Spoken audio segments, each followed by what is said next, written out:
Hello दोस्तों, स्वागत है आपका अपने चैनल टीचिंग हब में। आज हम लोग देखने वाले हैं एनसीईआरटी नोट्स, जो कि भारतीय इतिहास का है दोस्तों। क्लास 6 से लेकर 12 तक के ओल्ड एनसीईआरटी और न्यू एनसीईआरटी दोनों को सम्मिलित करके इस पुस्तक को बनाया गया दोस्तों।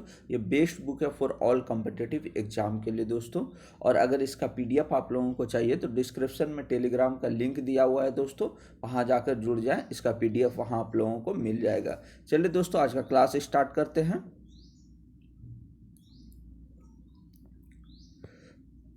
विजयनगर एवं बहमनी साम्राज्य। तो विजयनगर और बहमनी साम्राज्य से संबंधित चैप्टर है दोस्तों। स्रोत के रूप में देख लेते हैं दोस्तों, किस किस स्रोत से लेकर इस चैप्टर को बनाया गया है। तो old NCERT class 11 chapter 9 Vijayanagara और बहमनियों का काल तथा पुर्तगालियों का आगमन लगभग 1350 से लेकर 1565 ईस्वी तक के कार्यकाल को दिखाया गया दोस्तों। जबकि चैप्टर 10 उत्तर भारत में साम्राज्य के लिए संघर्ष 1 लगभग 1400 से लेकर 1525 तथा न्यू एनसीईआरटी क्लास 12 2 चैप्टर 7 एक साम्राज्य की राजधानी विजयनगर लगभग 14वीं से 16वीं शताब्दी। इन तमाम स्रोतों से लेकर दोस्तों इस अध्याय को बनाया गया है। चलिए दोस्तों, आज का क्लास स्टार्ट करते हैं। विजयनगर साम्राज्य की स्थापना 1336 ईस्वी में हरियर एवं बुक्का नामक दो भाइयों के द्वारा की गई थी। यह साम्राज्य उत्तर में कृष्णा नदी से लेकर प्रायद्वीप के सुदूर दक्षिण तक विस्तृत था। तो मोस्ट इंपॉर्टेंट है दोस्तों, पूछा जाता है कि विजयनगर साम्राज्य की स्थापना कब हुई। तो 1336 में हुई।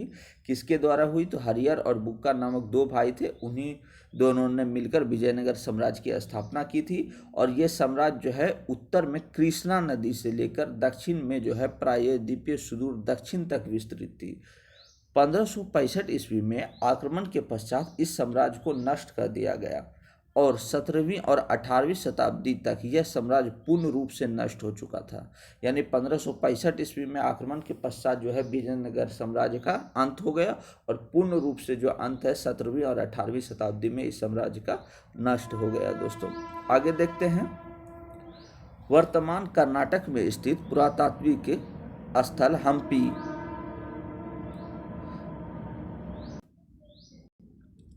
का नाम विजयनगर था। हम्पी के भगना अवशेष यानी भवन का जो अवशेष था वो 1800 ईस्वी में ईस्ट इंडिया कंपनी में कार्यरत एक अभियंता यानी इंजीनियर जो थे तथा पुरातत्वविद कॉलिन मैकेंजी द्वारा प्रकाश में लाए गए थे। इन्होंने इस स्थान का प्रथम सर्वेक्षण और मानचित्र तैयार किया था। तो मोस्ट इंपॉर्टेंट है दोस्तों, पूछा जाता है कि हम्पी कहाँ स्थित है। तो कर्नाटक में स्थित है दोस्तों। और कर्नाटक में ही जो हम्पी स्थित है उसी को विजयनगर के नाम से जाना जाता है। और हम्पी का जो अवशेष है वो 1800 ईस्वी में ईस्ट इंडिया कंपनी में एक कार्यरत इंजीनियर थे कॉलिन मैकेंजी, उन्हीं के द्वारा इसे प्रकाश में लाया गया था।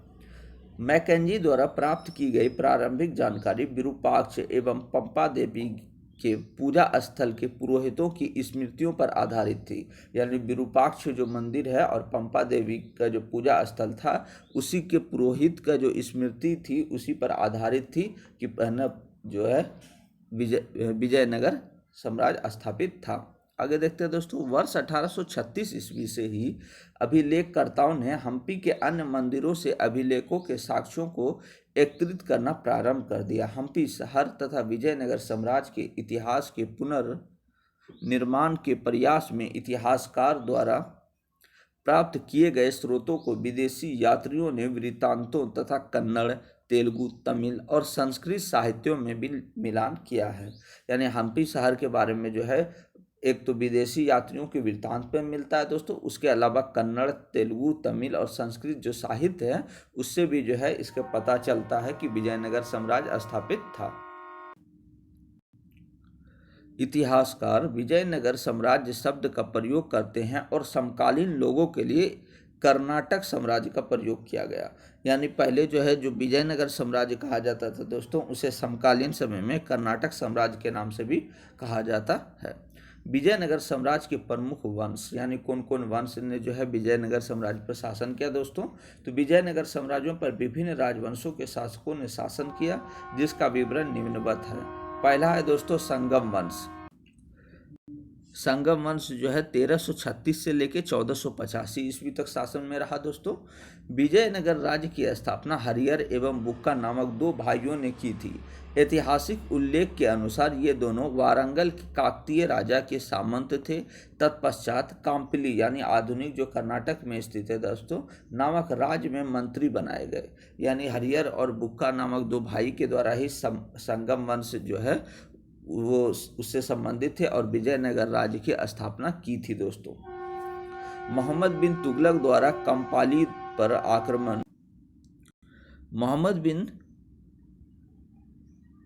मोहम्मद बिन तुगलक द्वारा कंपाली पर आक्रमण के दौरान इन दोनों भाइयों को बंदी बनाकर इस्लाम में दीक्षित किया गया तथा कंपाली के विद्रोहियों के दमन का उत्तरदायित्व सौंपा गया।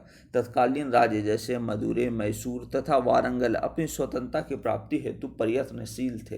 यानी मोहम्मद बिन तुगलक जो था उसी समय जो है इन दोनों भाइयों को क्या कर लिया गया दोस्तों, बंदी बना लिया गया और इस्लाम की शिक्षा देना चालू कर दिया गया दोस्तों। तथा कंपाली के जो विद्रोह था उसके दमन का उत्तरदायित्व इन्हीं दोनों भाइयों को सौंपा गया। हरिहर और बुक्का ने अपनी स्वतंत्रता हेतु मुस्लिम यानी इस्लाम धर्म का परित्याग कर अपने गुरु विद्यारण्य के निर्देश पर पुनः हिंदू धर्म में दीक्षित हुए तथा संगम वंश की स्थापना की जिसकी राजधानी विजयनगर थी। तो मोस्ट इम्पोर्टेंट है दोस्तों कि मोहम्मद बिन तुगलक जो है इनको जो है मुस्लिम बनाने के लिए नेक्स्ट देखते हैं दोस्तों हरिहर प्रथम। तो पहला शासक जो बना दोस्तों हरिहर प्रथम बना विजयनगर का। हरिहर प्रथम 1336 ईस्वी में सिंहासन रूढ़ हुआ। इस नवोदित राज्य को मैसूर के होयसल राजा और मदुरै के सुल्तान से युद्ध करना पड़ा। मदुरै का सुल्तान महत्वाकांक्षी था और इसने होयसल राजा को पराजित कर उसकी हत्या कर दी और संपूर्ण राज्य पर आधिपत्य स्थापित कर लिया दोस्तों। आगे देखते हैं दोस्तों होयसल राजा के विघटन ने हरिहर और बुक्का को अपने प्रादेशिक विस्तार का अवसर प्रदान किया।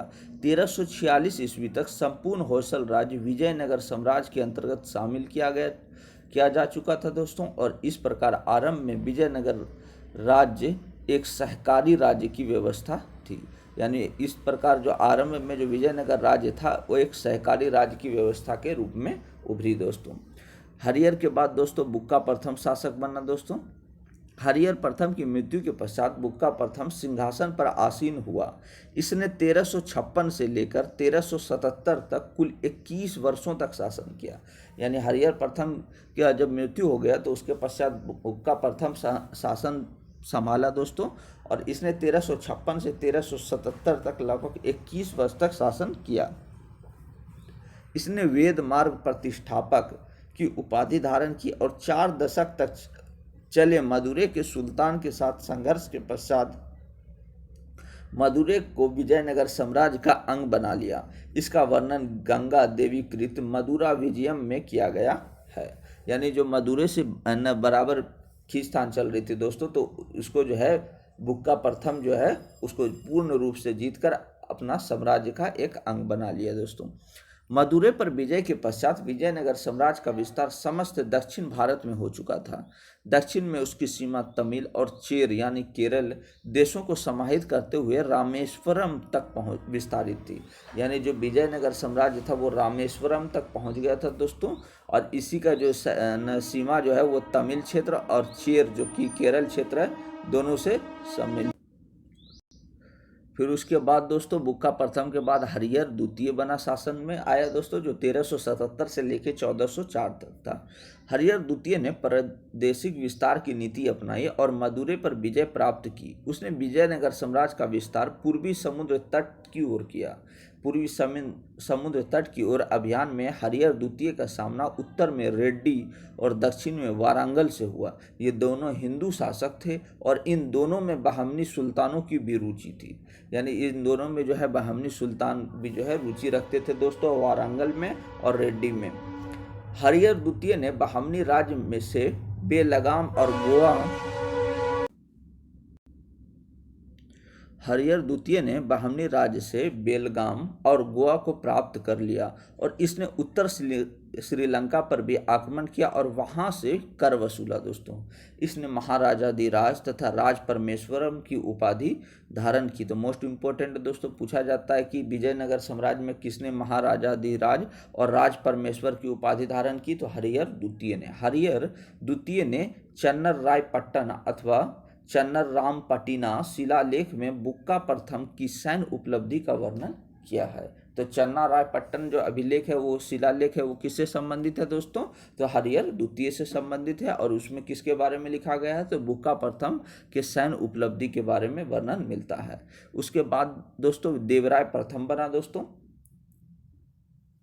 हरिहर द्वितीय की मृत्यु के पश्चात कुछ समय की अनिश्चितता के उपरांत देवराय प्रथम सिंहासन रूढ़ हुआ। उसने शासनकाल के आरंभ में ही तुंगभद्रा दोआब पर अधिकार करने हेतु उसका बहमनी सुल्तान फिरोज शाह से संघर्ष आरंभ हुआ और देवराय प्रथम इस संघर्ष में पराजित हो गया। बहमनी सुल्तान से पराजय के पश्चात हर्जाने के रूप में देवराय प्रथम को 10 लाख हून, मोती और हाथियों की बहुत बड़ी संख्या देनी पड़ी। साथ ही शांति के दायित्व हेतु अपनी पुत्री का विवाह बहमनी सुल्तान से करना पड़ा और बांकापुर का क्षेत्र भी बहमनी सुल्तान को देना पड़ा। यानी जब देवराय प्रथम हार गया दोस्तों, तो उस स्थिति में फिरोज शाह को इतने सारे सामान देना पड़ा दोस्तों। आगे देखते हैं दोस्तों। देवराय प्रथम ने तुंगभद्रा नदी पर हरिद्रा नामक बांध का निर्माण कर जल सिंचाई की समस्या को दूर किया। इस बांध से नहरों का निर्माण कर खेतों में सिंचाई की सुविधा प्रदान की। तो पूछा जाता है दोस्तों, हरिद्रा नामक बांध जो है वो किस नदी पर है? तो तुंगभद्रा नदी पर है। किसके द्वारा बनाया गया? तो देवराय प्रथम के द्वारा बनाया गया। उसके बाद शासन में आया दोस्तों देवराय द्वितीय, जो कि 1422 से 46 तक रहा दोस्तों। देवराय द्वितीय इस वंश का सबसे प्रतापी शासक था। इसे इमादी देवराय, प्रौढ़ देवराय तथा गज बेटकर यानी हाथियों का शिकारी भी कहा जाता है देवराय द्वितीय को। देवराय द्वितीय ने सेना को मजबूत बनाने के लिए अधिक मुसलमानों को सेना में शामिल किया तथा अरब से घोड़ों का आयात किया। 16वीं सदी के पुर्तगाल लेखक नूनीज से यह ज्ञात होता है कि क्विलोन, श्रीलंका, पुलिकट, पेगु तथा तेनासिरीम, बर्मा और मलाया के क्षेत्र आदि देवराय द्वितीय को कर देते थे।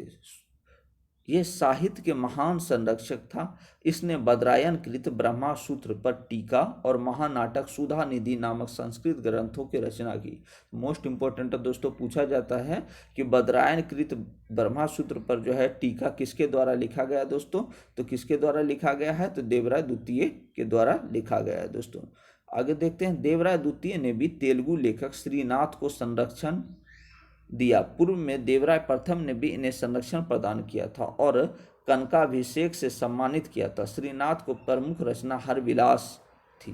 मोस्ट इंपोर्टेंट दोस्तों पूछा जाता है कि हरविलास किसकी रचना थी? तो श्रीनाथ की रचना थी। और श्रीनाथ को जो है संरक्षण किसने दिया था? तो देवराय द्वितीय ने दिया था। पूछा जाता है तेलुगु लेखक श्रीनाथ का संरक्षण किसने किया था? तो देवराय द्वितीय के द्वारा किया गया था। इससे पूर्व देवराय प्रथम ने भी इसे संरक्षण प्रदान किया था। देवराय द्वितीय के पश्चात मल्लिकार्जुन शासक बना, जिसने देवराय द्वितीय की भौतिक प्रौढ़ देवराय की उपाधि धारण की। मल्लिकार्जुन के समय चीनी यात्री हुआन 1451 ईस्वी में विजयनगर की यात्रा पर आया। हुआन जो है कब आया यात्रा पर? 1451 में। कौन सा यात्री था? चीनी यात्री था दोस्तों। और किसके समय आया? तो मल्लिका अर्जुन के समय। विरूपाक्ष द्वितीय उसके बाद शासक बना दोस्तों, जो कि संगम वंश का अंतिम शासक था। मोस्ट इंपोर्टेंट दोस्तों पूछा जाता है कि संगम वंश का अंतिम शासक कौन था? तो विरूपाक्ष द्वितीय। उसके बाद सालूब वंश आया दोस्तों, जो कि 1485 से लेकर 1505 तक शासन में रहा।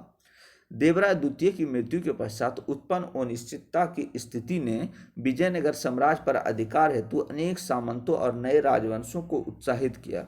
चूंकि विजयनगर में ज्येष्ठ अधिकार संबंधी किसी भी प्रकार का नियम नहीं था, अतः राजा के मंत्री सालूब ने नए राजवंश की नींव डाली।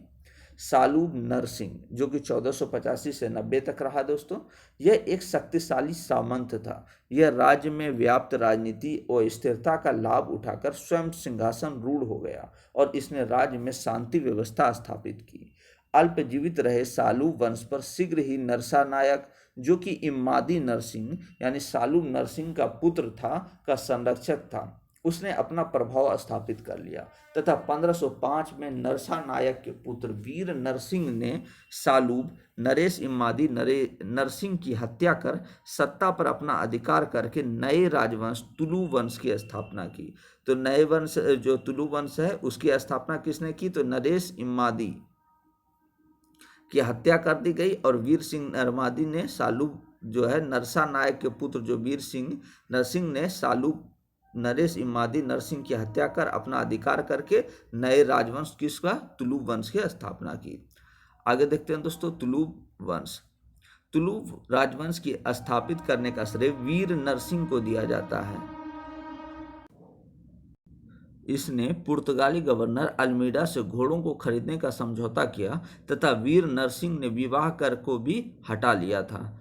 कृष्णदेव राय मोस्ट इंपॉर्टेंट है दोस्तों, ये सबसे ज़्यादा इंपॉर्टेंट शासक रहे हैं। कृष्णदेव राय 1509 से लेकर 29 तक रहे शासक में दोस्तों।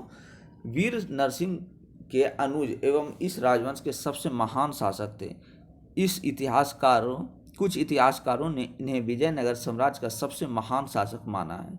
कृष्णदेव राय के राज्यारोहण के समय विजयनगर अत्यंत विषम परिस्थिति में था। एक ओर उड़ीसा के गजपति शासक जिसने विजयनगर के अधिकतर प्रदेशों पर अधिकार कर लिया था, तो दूसरी ओर बीजापुर और पुर्तगाल पर भी विजयनगर के असमान स्थिति का लाभ उठाने को प्रयत्नशील थे।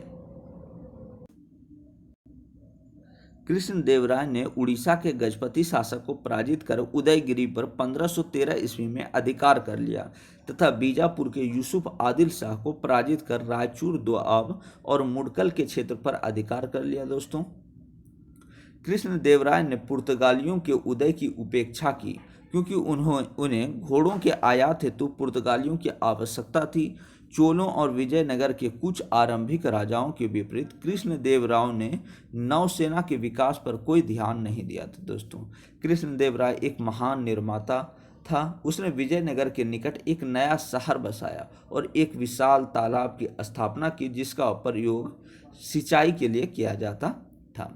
कृष्णदेव राय स्वयं तेलुगु और संस्कृत का विद्वान था, यानी ये जो शासक था दोस्तों ये खुद विद्वान था दोस्तों। किस किस क्षेत्र में? तो तेलुगु और संस्कृत में। उसके काल में तेलुगु साहित्य में नए युग का सूत्रपात हुआ। उसने तेलुगु भाषा में राज्य व्यवस्था और प्रशासन संबंधी विचारों को अमुक्त माल्यद में संकलित किया। साथ ही संस्कृत के जवाबी कल्याणम तथा उषा परिणय की रचना की। मोस्ट इंपोर्टेंट दोस्तों पूछा जाता है अमुक्त माल्यद जो है इसकी संकल्पना किसके द्वारा की गई? तो कृष्णदेव राय के द्वारा की गई। कृष्णदेव राय के शासन काल में संस्कृत ग्रंथों की नकल करने के स्थान पर स्वतंत्र साहित्य की सृजन किया जाने लगा। इन्होंने तेलुगु, कन्नड़ और तमिल कवियों को प्राश्रय प्रदान किया और विद्वानों के संरक्षक होने के कारण इन्हें आंध्र भोज व अभिनव भोज भी कहा जाता है। तो आंध्र भोज और अभिनव भोज किससे संबंधित है दोस्तों? तो कृष्णदेव राय से संबंधित है। इनके दरबार में तेलुगु के 8 विद्वान सुशोभित थे जिन्हें अष्ट दिग्गज कहा जाता है और इनमें पेड्डाना नामक विद्वान प्रमुख था। मोस्ट इंपोर्टेंट दोस्तों पूछा जाता है कि अष्ट दिग्गज किसके दरबार से संबंधित है? तो कृष्णदेव राय के दरबार से संबंधित है। ये अष्ट दिग्गज में कौन कौन से लोगों का समूह था दोस्तों? तो 8 विद्वान लोग जो थे उन्हीं ही सुशोभित करता है, यानी उन्हीं का एक समूह था दोस्तों 8 लोगों का जिसे अष्ट दिग्गज कहा जाता है, जो कि कृष्णदेव राय से संबंधित था। कृष्णदेव राय के अष्ट दिग्गज इस रूप में देख सकते हैं दोस्तों। अल्लासनी पेड्डायन, नंदी तिम्मन, भट्टमूर्ति, धुर्जट, माद्यरिनी मल्लन, अचल राजू रामचंद्र, पिंगली सुरन और तेनाली राम। तो मोस्ट इंपॉर्टेंट इसमें जो है दोस्तों तेनाली राम है जो कि पांडुरंग महात्म्य के रचयिता हैं। आगे देखते हैं दोस्तों। उनके बाद जो है देवराय कृष्णदेवराय के बाद जो शासक बना दोस्तों अच्युत देवराय 1529 से लेकर 42 तक शासन में रहा दोस्तों। अच्युत देवराय कृष्णदेवराय का चचेरा भाई था, क्योंकि कृष्णदेवराय की मृत्यु 1529 के समय उसका पुत्र सदाशिव राय केवल 18 महीने का था। अतः अच्युत देवराय राज सिंहासन पर आसीन हुआ, लेकिन कृष्णदेवराय के दामाद राम राजा राम राय को यह व्यवस्था नापसंद थी, अतः उसे शासन में सहभागिता प्रदान कर दी गई थी। अच्युत देवराय ने तिरुपति और कालहस्ती इन दोनों स्थानों पर अपना राज्याभिषेक कराया और इसने बीजापुर के शासक से रायचूर तथा मुदगल को प्राप्त कर लिया। इसके बाद शासक बना दोस्तों सदाशिव राय। सदाशिव राय के शासनकाल के दौरान सत्ता का वास्तविक बागडोर राम राजा के अधीन थी। राम राजा ने अपने कूटनीतिक से तत्कालीन मुस्लिम शासकों को निरंतर आपस में संघर्षशील रखा तथा पुर्तगालियों के साथ एक व्यापारिक संधि कर बीजापुर के शासक को घोड़ों की आपूर्ति पर प्रतिबंध लगा दिया। राम राजा के समय विजयनगर अत्यधिक शक्तिशाली राज्य था, क्योंकि उसने बीजापुर को लगातार अनेक लड़ाइयों से पराजित किया था, साथ ही गोलकुंडा तथा अहमदनगर के शासकों को भी पराजित किया था दोस्तों। परिणाम स्वरूप इन तीनों राज्य अहमदनगर, बीजापुर और गोलकुंडा के शासकों ने मिलकर विजयनगर के विरुद्ध संघर्ष आरंभ कर दिया और 23 जनवरी 1565 को तालीकोटा के निकट बन्नीहट्टी की लड़ाई में विजयनगर साम्राज्य का नेतृत्व करने वाले राम राजा की संयुक्त सेना को परास्त कर उसकी हत्या कर दी गई। तालीकोटा के युद्ध को राक्षी तंगड़ी की लड़ाई के नाम से भी जाना जाता है। तो मोस्ट इंपॉर्टेंट है दोस्तों, पूछा जाता है तालीकोटा का युद्ध कब हुआ, तो 23 जनवरी 1565 ईस्वी को तालीकोटा का युद्ध हुआ दोस्तों। और ये युद्ध किसके किसके बीच हुआ दोस्तों, तो अहमदनगर, बीजापुर और गोलकुंडा के जो शासक थे वो तीनों की सम्मिलित सेना थी दोस्तों, और एक तरफ जो है इधर राजा की सेना थी। तालीकोटा के युद्ध को राक्षी तांगड़ी की लड़ाई के नाम से भी जाना जाता है। यही युद्ध सामान्यतः विजयनगर के महान युग का अंत माना जाता है, यद्यपि इसके पश्चात यह राज्य लगभग 100 वर्षों तक जीवित रहा। सेवेल इस युद्ध के प्रत्यक्षदर्शी और इसने अपनी पुस्तक ए फॉरगॉटन एम्पायर में विजयनगर के विनाश का वर्णन किया। मोस्ट इंपॉर्टेंट दोस्तों, सेवल जो है इस युद्ध के प्रत्यक्षदर्शी थे दोस्तों, और इसने अपनी पुस्तक ए फॉरगॉटन एम्पायर में विजयनगर के विनाश का वर्णन किया है। सीजर फ्रेडरिक जो कि पुर्तगाली निवासी था, उसने भी तत्कालीन स्थिति का वर्णन किया है। कौन? Scissor Frederick.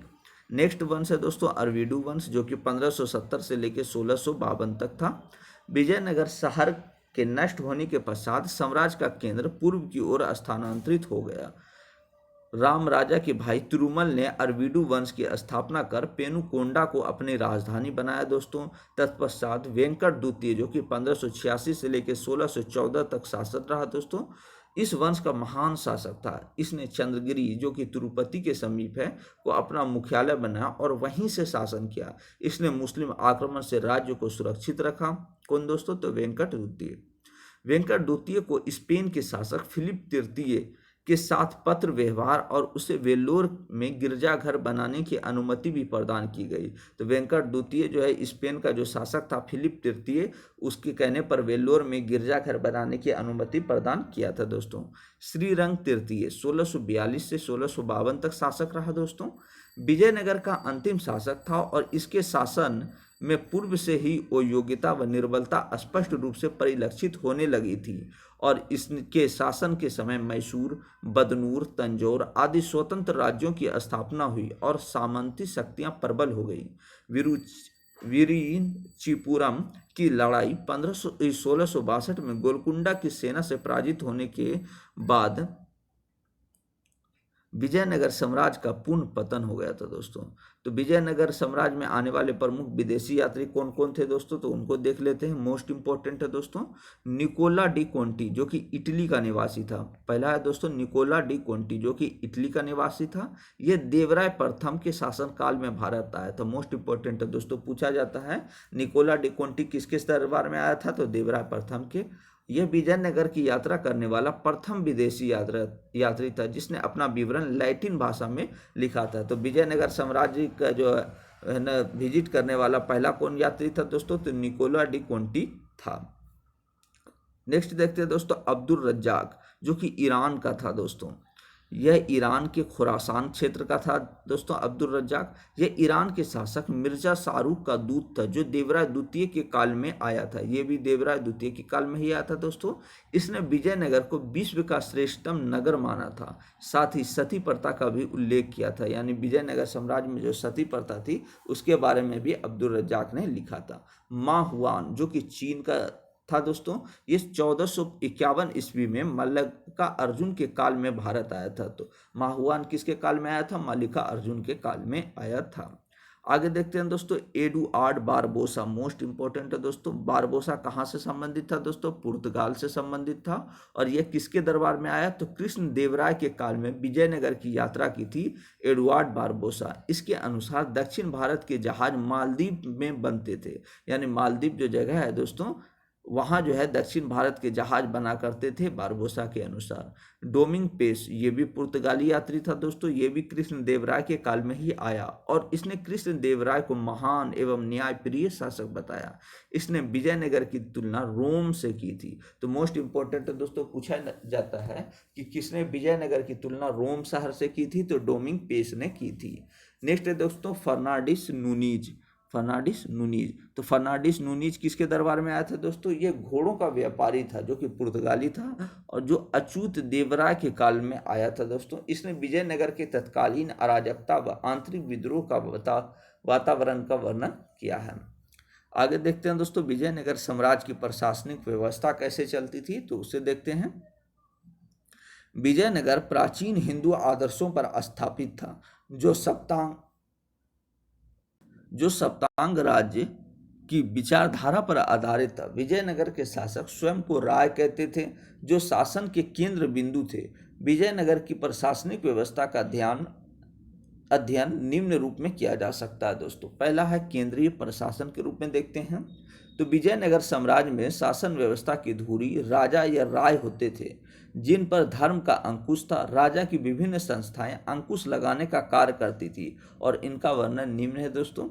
पहला है राज परिषद। यह राजा को राज्य की नीतियों से संबंधित मामलों में परामर्श प्रदान करती थी। राज्य परिषद की जिम्मेदारी राजा के राज्य अभिषेक की होती थी और इस परिषद के प्रमुख सदस्यों में बड़े नायक, निगमाध्यक्ष जो व्यापारी थे दोस्तों, और अधीनस्थ सामंत आदि शामिल थे।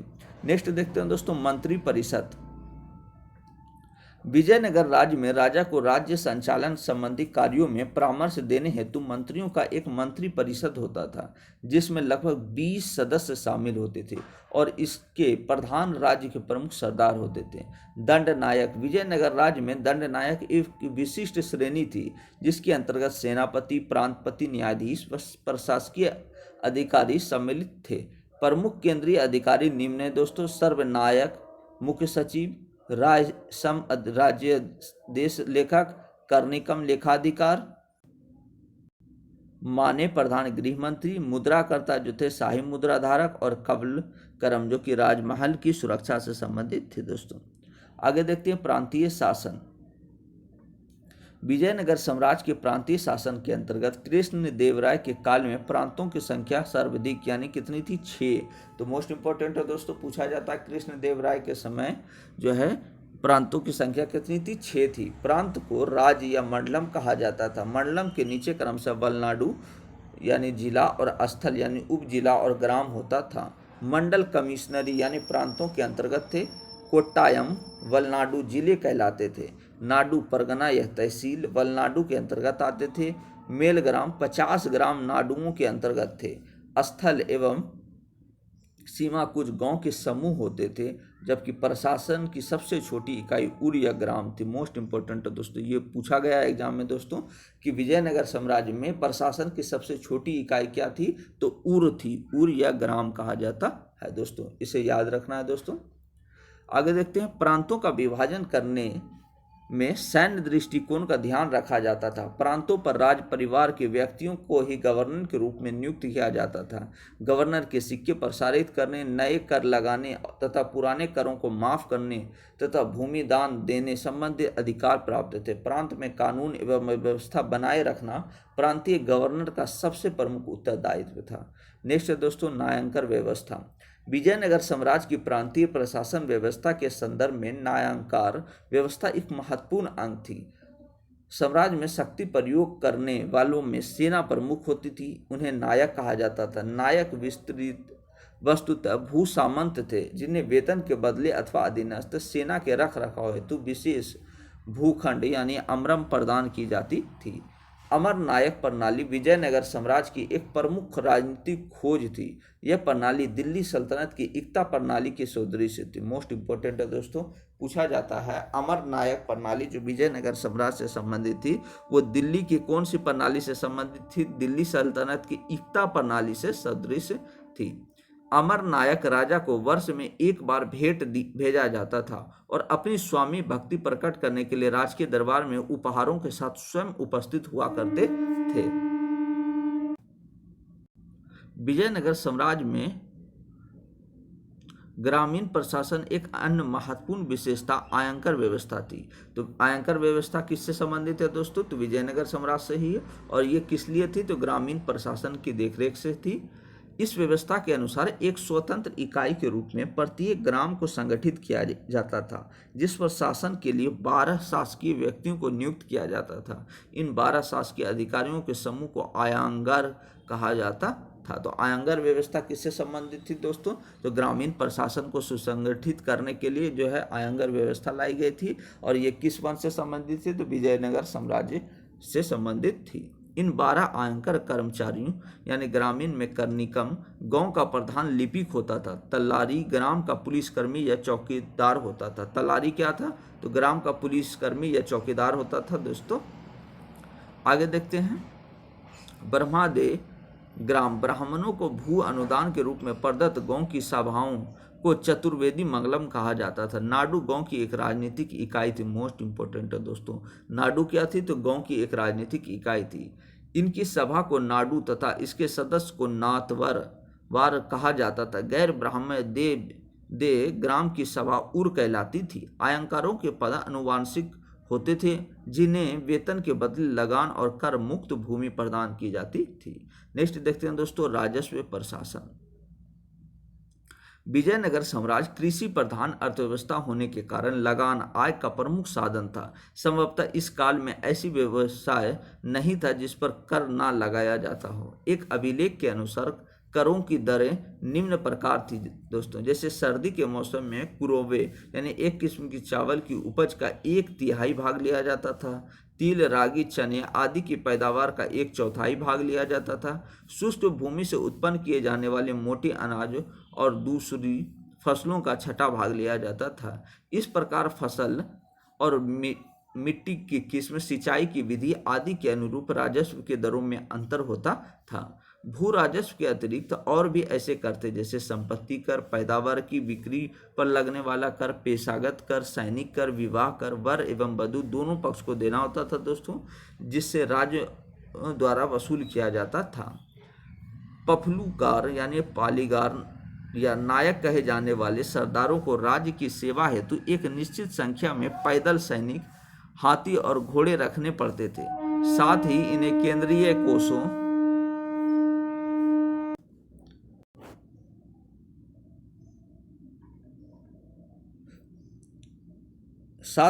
केंद्रीय कोषों से कुछ धन भी देना होता था। नेक्स्ट है दोस्तों, शिष्ट नामक भूमि कर विजयनगर साम्राज्य की आय का प्रमुख स्रोत था।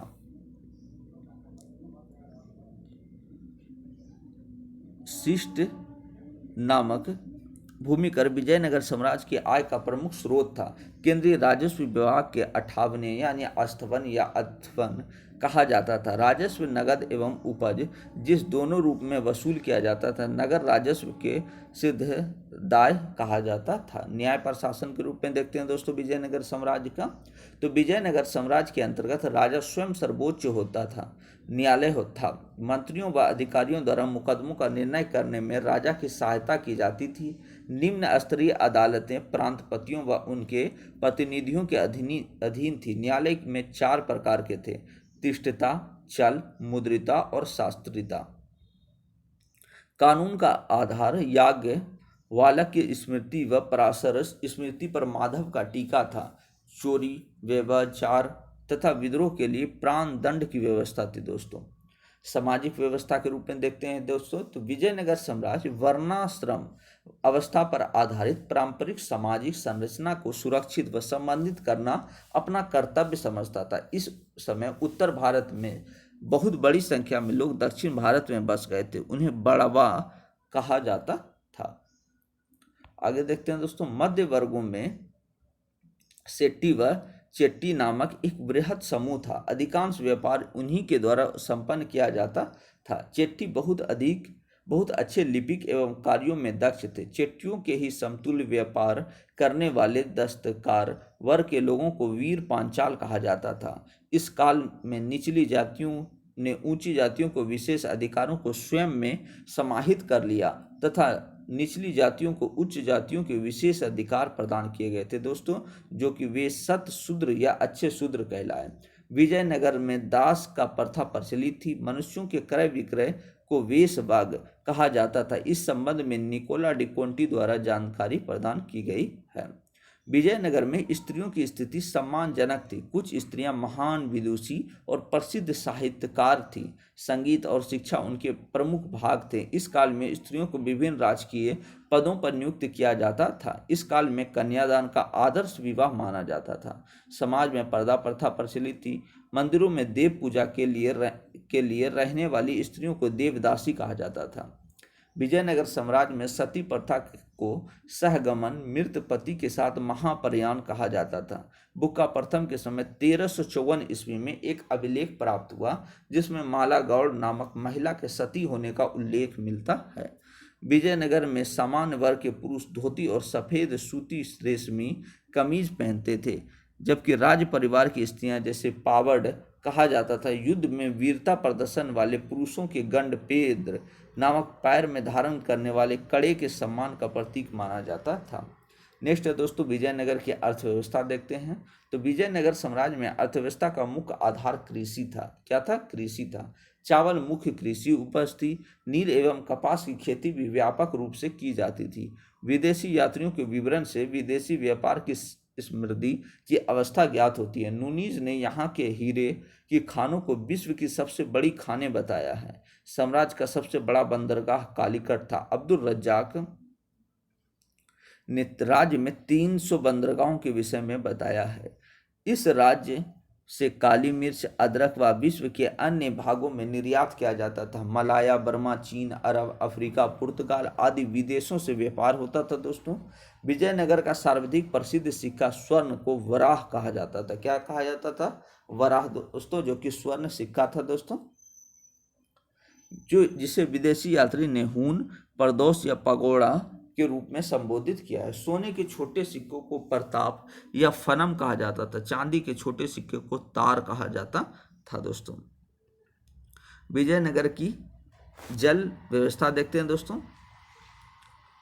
विजयनगर की भौगोलिक स्थिति के विषय में सबसे अधिक आश्चर्यचकित तथ्य तुंगभद्रा नदी द्वारा निर्मित एक प्राकृतिक कुंड है। यह नदी उत्तर पूर्व दिशा में बहती थी। इसके आसपास के क्षेत्र भूदृश्य ग्रेनाइट की पहाड़ियों से परिपूर्ण थे, जहां अनेक जलधाराएं आकर मिलती थी। लगभग सभी धाराओं के साथ साथ बांध बनाकर अलग अलग आकार के हौज बनाए गए थे। चूंकि यह प्रायद्वीप के सबसे अधिक शुष्क क्षेत्रों में था, इसलिए जल के संचयन के लिए इसे शहर तक ले जाने हेतु व्यापक प्रबंध करना आवश्यक था। वर्तमान समय के कमलपुरम जलाशय का निर्माण आरंभ के 15वीं शताब्दी में हुआ था। हिरिया नहर के माध्यम से भी जल संचयन किया जाता था। आगे देखते हैं दोस्तों, विजयनगर में कला एवं साहित्य। विजयनगर साम्राज्य में की गई किलेबंदियां अद्भुत थी, जिनका वर्णन अब्दुल रज्जाक ने किया है।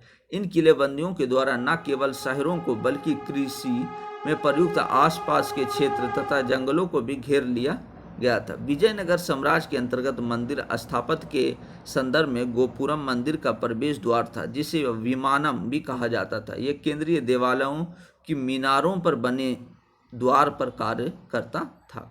आगे देखते हैं दोस्तों, मंडपम स्थापत्य कला के संदर्भ में स्तंभों पर खड़े बाहरी हॉल को कहते थे, जिसमें लोग विभिन्न प्रकार के कार्यों को संपादित करते थे। विजयनगर के शासक शिक्षा एवं साहित्य के संरक्षक थे। इस काल में तमिल, तेलुगु, कन्नड़, मलयालम आदि भाषाओं की सर्वाधिक उन्नति हुई। इस काल में भीमक द्वारा रचित वासव पुराण, जो कि कन्नड़ भाषा में था दोस्तों, प्रसिद्ध लिंगायत ग्रंथ था। कौन? तो भीमक द्वारा जो रचित था वासव पुराण। आगे देखते हैं दोस्तों, महानवमी डिब्बा।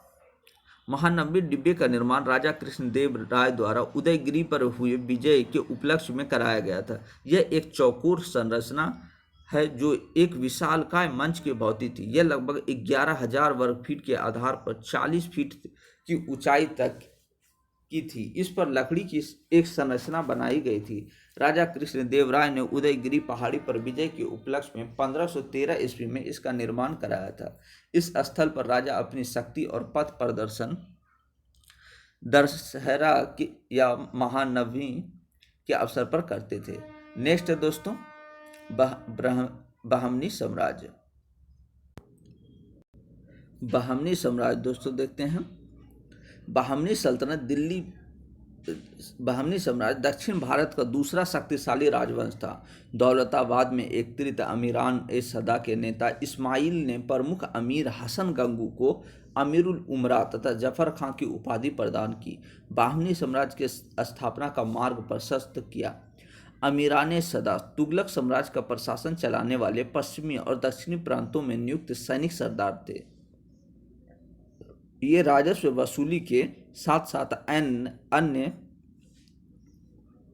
साथ स्थानीय प्रशासन की देखरेख भी करते थे। इस राज्य का प्रथम अभिलक्षण विजयनगर से निरंतर होने वाले संघर्ष तथा दूसरा प्रमुख अभिलक्षण राज्य के अंतर्गत अफाफी तथा दक्कनी मुसलमानों के मध्य होने वाला संघर्ष था दोस्तों। अफाफी मुख्यतः विदेशी मुसलमान थे जिनमें ईरानी प्रमुख थे। वहीं दूसरी ओर दक्कनी कहे जाने वाले मुसलमान अफगान, हबशी तथा स्थानीय मुसलमान थे। प्रमुख बहमनी शासन के रूप में देखते हैं दोस्तों। प्रमुख बहमनी जो शासक थे इस प्रकार थे। सबसे पहले हसन गंगू, जो कि 1347 से लेकर 58 तक रहे शासक दोस्तों। इन्होंने 1347 ईस्वी में अबू मुजफ्फर अलाउद्दीन हसन बहमन शाह की उपाधि धारण कर बहमनी वंश की स्थापना की और गुलबर्गा को अपनी राजधानी बनाई। मोस्ट इंपॉर्टेंट है दोस्तों, बहमनी साम्राज्य की स्थापना किसके द्वारा की गई? तो हसन गंगू के द्वारा की गई। कब की गई? तो 1347 ईस्वी में की गई दोस्तों। और इसने अपनी राजधानी कहाँ बनाई? तो गुलबर्गा को इसने अपनी राजधानी बनाई। यह हिंदुओं से जजिया कर वसूलने पर रोक लगाने वाला भारत का प्रथम मुस्लिम शासक था। मोस्ट इंपोर्टेंट है दोस्तों कि जजिया कर जो है उसको न रोक लगाने वाला, यानी जजिया कर वसूलने पर रोक लगाने वाला पूरे भारत का प्रथम मुस्लिम शासक कौन था दोस्तों? तो हसन गंगू था। मोहम्मद शाह प्रथम उसके बाद शासक बना दोस्तों। इसने पहली बार बारूद का उपयोग किया। मोहम्मद शाह प्रथम ही जो है सबसे पहली बार बारूद का प्रयोग किया तथा इसने तेलंगाना के शासक को पराजित कर गोलकुंडा पर अधिकार कर लिया। नेक्स्ट है दोस्तों फिरोज शाह बहमनी। इसे ताजुद्दीन फिरोज शाह के नाम से भी जाना जाता है। इसने प्रशासन में हिंदुओं को स्थान दिया तथा इसने दौलताबाद के निकट एक वेधशाला की स्थापना की। इसने ईरान तथा इराक से आए विद्वानों को प्रोत्साहन दिया। यह एक विद्वान शासक था। कौन दोस्तों? फिरोज शाह बहमनी। इसने भीमा नदी के तट पर फिरोजाबाद नगर की नींव रखी। सोनार की बेटी के युद्ध में विजयनगर के शासक देवराय प्रथम को पराजित करने के पश्चात इसने देवराय की पुत्री से विवाह भी कर लिया था। कौन दोस्तों? तो फिरोज शाह ने। आगे देखते हैं दोस्तों शहाबुद्दीन अहमद। यह न्याय एवं धर्म निष्ठा के लिए प्रसिद्ध था। यह वली यानी संत कहलाता था। कौन? शहाबुद्दीन अहमद। इसने गुलबर्ग के स्थान पर बीदर को अपनी राजधानी बनाया और इसके साथ ही इसने मोहम्मदाबाद नाम दिया। अलाउद्दीन अहमद द्वितीय के बारे में देखते हैं दोस्तों। इसके शासनकाल में अफगानियों का आगमन हुआ तथा उनका प्रभाव बढ़ा तथा गजपति शासक जो कि उड़ीसा से संबंधित थे दोस्तों, बहमनी राज्य के अनेक संघर्ष हुए। अलाउद्दीन हुमायूं के बाद शासक बना दोस्तों। इसे अपनी क्रूरता के कारण, क्रूर तथा आलसी स्वभाव के कारण दक्कनी का नीरो कहा जाता है। मोस्ट इंपोर्टेंट है दोस्तों, दक्कन का नीरो किसे कहा जाता है दोस्तों? तो अलाउद्दीन हुमायूं को। अलाउद्दीन हुमायूं को दक्कन का नीरो कहा जाता है दोस्तों। इसने महमूद गवा को अपनी प्रधानमंत्री बनाया था। तो महमूद गवा किसका प्रधानमंत्री था? अलाउद्दीन हुमायूं का। और अलाउद्दीन हुमायूं को जो है दक्कन का नीरो कहा जाता है। आगे देखते हैं दोस्तों, शमसुद्दीन मोहम्मद तृतीय, यह बहमनी साम्राज्य का अंतिम महत्वपूर्ण शासक था। इसके काल में रूसी यात्री निकितिन ने बहमनी राज्य की यात्रा की थी। मोहम्मद तृतीय ने अपने योग्य प्रधानमंत्री महमूद गवा को राजद्रोह का आशंका में मृत्युदंड दे दिया तथा इसके बाद बहमनी राज्य का तीव्र पतन हो गया दोस्तों। आगे देखते हैं दोस्तों, महमूद गवा मोस्ट इंपॉर्टेंट है दोस्तों। महमूद गवा के बारे में जानते हैं। महमूद गवा 1411 से 81 के आरंभिक जीवन के संबंध में स्पष्ट जानकारी नहीं मिलती है। ये जन्म से ईरानी था। आरंभ में वाणिज्य व्यापार में लगा हुआ था। जब सुल्तान शमसुद्दीन मोहम्मद तृतीय ने इसका परिचय कराया गया तो यह शीघ्र ही इसका कृपा पात्र बन गया। सुल्तान ने उसे मलिकुन तुज्जार की उपाधि प्रदान की। इसके पश्चात वह सुल्तान का प्रधानमंत्री बन गया और 1481 ईस्वी में मृत्युदंड दिया गया। लगभग 20 वर्षों तक राज्य शासन में महमूद गवा का वर्चस्व रहा। पूर्व में और प्रदेशों को जीतकर इसने बहमनी सल्तनत की सीमाओं का विस्तार किया।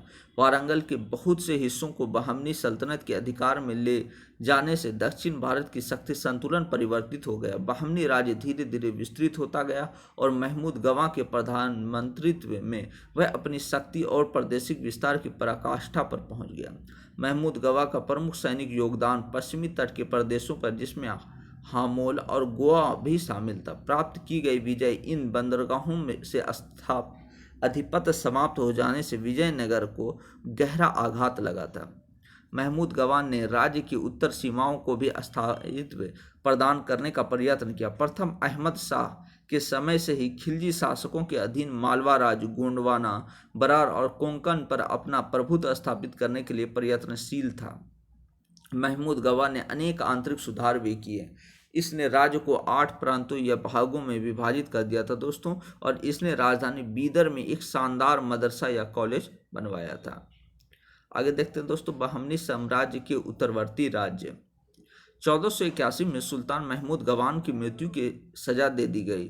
इसके पश्चात बहमनी सल्तनत के अमीरों का विवाद तीव्र हो गया और विभिन्न सूबेदार स्वतंत्र हो गए। शीघ्र ही बहमनी सल्तनत 5 छोटे छोटे राज्यों में बंट गई, जैसे गोलकुंडा, बीजापुर, अहमदनगर, बरार और बीदर। 5 गोलकुंडा, बीजापुर, अहमदनगर, बरार और बीदर। इनमें से अहमदनगर, बीजापुर और गोलकुंडा ने दक्कन की राजनीति में महत्वपूर्ण भूमिका निभाई, अतः इसे मुगल साम्राज्य में मिला लिया गया। इन राज्यों का संक्षिप्त विवरण इस प्रकार देख सकते हैं दोस्तों। 1512 ईस्वी में तुर्की दास कुली शाह ने की थी। इब्राहिम 1550 से लेकर 80 तक शासक रहा दोस्तों। कुतुब शाह उपाधि धारण करने वाला पहला शासक था जिसने कुतुब शाही वंश की स्थापना की। तो कौन? तो कुली शाह ने। बीजापुर इसकी स्थापना यूसुफ आदिल शाह ने, बीजापुर की जो स्थापना है यूसुफ आदिल शाह ने 1489 में की और आदिल शाही वंश की शासन की शुरुआत की। मोहम्मद आदिल शाह ने अपना मकबरा गोल गुंबद बनवाया, जिसका गुंबद संसार के विशालतम गुंबदों में से एक है दोस्तों। नेक्स्ट है अहमदनगर। 1490 ईस्वी में मलिक अहमद ने अहमदनगर को स्वतंत्र घोषित कर निजाम शाही वंश की स्थापना की। बुरहान निजाम शाह पहला शासक था जिसने निजाम शाह की उपाधि धारण की थी दोस्तों। बरार, इसकी स्थापना हिंदू से मुसलमान बनने वाले फतुल्लाह इमाद ने 1490 में की थी। इसने इमाद शाही वंश की स्थापना की। बहमनी राज्य में पृथक होने वाला प्रथम सल्तनत बरार था। बीदर, अमीर अली बरीद ने बीदर को स्वतंत्र घोषित किया था दोस्तों करके बीदर शाही वंश की स्थापना की। अमीर अली बरीद को दक्कन की लोमड़ी कहा जाता था। मोस्ट इंपॉर्टेंट है दोस्तों कि दक्कन का लोमड़ी किसे कहा जाता था दोस्तों? तो अमीर अली बरीद को दक्कन का लोमड़ी कहा जाता था दोस्तों। और सबसे पहले जो है सल्तनत से कौन अलग हुआ था दोस्तों? प्रथम सल्तनत बरार था, जो कि बहमनी राज्य से पृथक हुआ था।